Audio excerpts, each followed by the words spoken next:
Cate, I imagine, as well as being hugely intriguing and enticing as a character on paper, must have also been slightly daunting as well. What did you make of Woody Allen's screenplay and Jasmine in the screenplay? Oh no, when I first read the script, and he's such a brilliant dramatist, it was a part to swing a cat in, but also the thrust of the story was so fantastic. It was so beautifully structured between the revelations that the flashbacks give you, in parallel with the revelations that Jasmine, in fact, is forced to look at her own life. So the emotional thrust of the story was beautifully served by the structure of the script.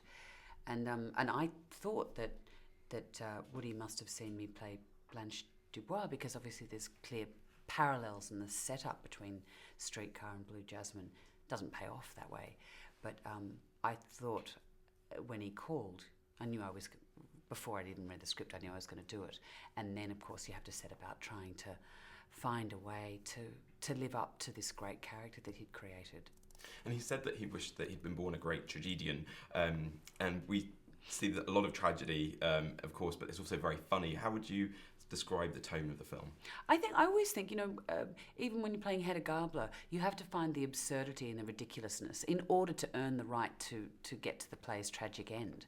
And I think Woody's the same, and obviously he's made Bananas, which isn't particularly tragic, but he's also made, I find Hannah and her sisters painfully absurd, but also incredibly moving.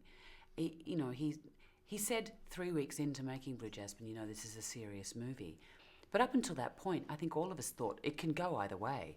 And I think you don't want to jettison the absurd, the ridiculous, the comic when you're dealing with tragic subjects like a woman's descent into, mental collapse, because otherwise it becomes very heavy.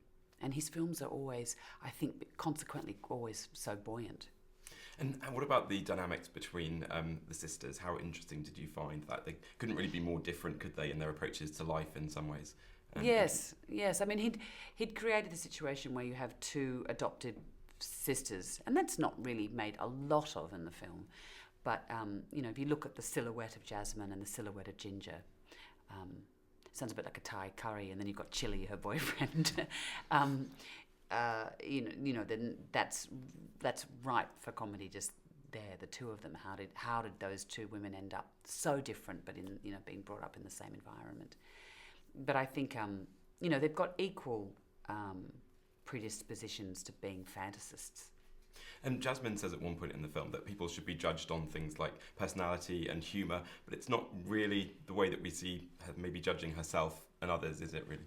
No, I think that's part of the rage and the panic and the fear that she's such a febrile cocktail of those things, because she knows how the world really works. It's just that she has none of the metal or the musculature to deal with the judgment that actually exists in the world. If you make a misstep, it's it's all downhill. The world's a cruel place. And talking to Woody about this film, it struck me sort of how unprecious he was about his work, and I just wondered if that was something that sort of came through in the way that he worked with actors. He's very unpretentious and unprecious, and I think that creates a particular atmosphere on set. But he's also very judgmental.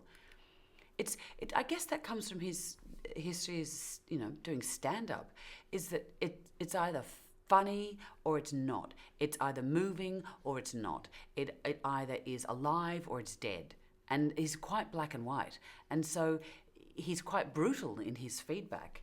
But that's the way he talks to himself. So you don't take it personally. And in the end, I really relish that, because you don't want to be massaged as an actor and told that it's good. If it's not working, then you can do something about it. I'd rather the only thing with Woody is if it doesn't work, there's no post. There's no coming back and reshooting stuff.